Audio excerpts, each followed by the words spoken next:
The finale centers on truth, consequences, and the illusion of victory, because even though the group defeats the immediate threat, the ending makes one thing clear: the Upside Down is far from done.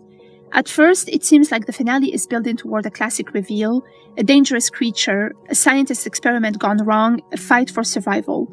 But the story flips that expectation. Daniel isn't hiding, he admits everything. And more importantly, he believes he did something great. That's what makes him dangerous.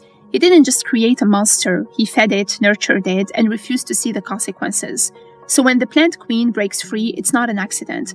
It's the result of unchecked ambition. The Queen isn't just another creature, she represents something much larger.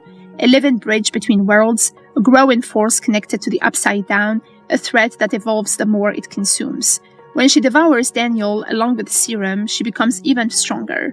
And that's the key turning point. Because now it's no longer about survival, it's about stopping an invasion. Mrs. Baxter explains the terrifying reality. Fully grown creatures return to their origin, the Queen opening a gate means connection, and multiple gates could follow. In other words, one creature is one problem, a gate is the end of everything. If that gate fully opens, the Upside Down doesn't just leak in, it takes over. The final battle isn't just about strength, it's about coordination and growth. Each character plays a crucial role. Eleven holds the Queen back with raw power, Mike keeps her grounded emotionally, Nikki builds the weapon that makes victory possible, Dustin, Max, and Lucas hold the line against the swarm. Mrs. Baxter provides the knowledge that guides everything. But the real turning point, Nikki stops running. Her mother's words push her to create instead of panic, and that's when everything shifts. The climax comes down to 3 simultaneous actions. The group physically pulls the Queen away from the gate, Nikki fires the weapon, weakening it, 11 uses the last of her power to collapse the gate. That last move is critical. 11 doesn't just fight the monster, she destroys the connection, and that's why they win. Daniel's death isn't heroic, it's poetic. He spent the entire episode protecting the serum, prioritizing his discovery and ignoring human lives, and in the end, the very thing he created consumes him. It's the show's way of saying you can't control something you don't respect. After everything, one quiet but important change happens. Hopper gives 11 more freedom. That's huge because it shows she's no longer just a weapon, she's becoming her own person and she's gaining trust and responsibility. But there is a catch. Throughout the episode, 11 is drained, pushed to her limit, and barely holding things together, which raises a serious concern: what happens when she can't save everyone?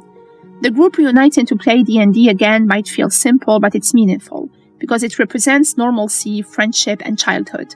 And bringing Nikki into the group, it shows they've grown stronger together. For a moment, everything feels okay. Then comes the real ending. It's the Upside Down. A dead plant creature lies still, a flower begins to grow from it, it glows, mutates, and transforms into something far worse, a Demogorgon-like creature, and this changes everything. That scene reveals 3 terrifying truths. The threat evolves. The creatures aren't just invading, they're adapting. Destruction isn't the end. Even when they win, something new grows from it. The Upside Down is learning. Combining plant life with Demogorgon traits suggests the dimension itself is changing. The finale wasn't just about a monster fight, it was about the danger of playing with forces you don't understand, the strength of teamwork over individual ego, and the idea that victory is often temporary.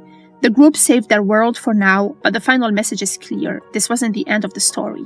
By the time the credits roll, the Queen is dead, the gate is closed, and the group is safe. But underneath that victory, something new has already begun, because in Stranger Things, defeating the monster isn't enough. The real danger is what comes after.